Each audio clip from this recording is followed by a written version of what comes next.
Na ladičku udrieme kladívkom a počujeme stály zvuk. Ako vznikol zvuk, ktorý ladička vydáva? Dozvieme sa vo videu. Budeme potrebovať ladičku, kladívko a nádobu s vodou. V nádobe máme pokojnú vodnú hladinu. Ladička nevydáva zvuk. Koncom ladičky sa dotkneme vodnej hladiny. Vodná hladina ostáva v pokoji.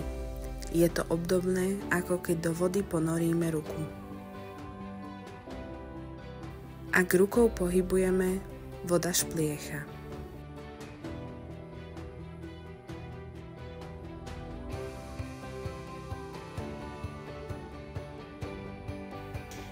Rozozvučme ladičku a ponorme jej okraj do vody.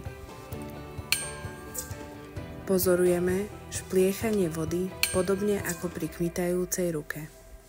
Ladička vydávajúca zvuk vykonáva podobný pohyb ako naša ruka, kmitá. Na spomalenom zábere zblízka môžeme vidieť, že ladička sa po údere kladívka rozkmitá. Kmitajúca ladička je zdrojom zvuku.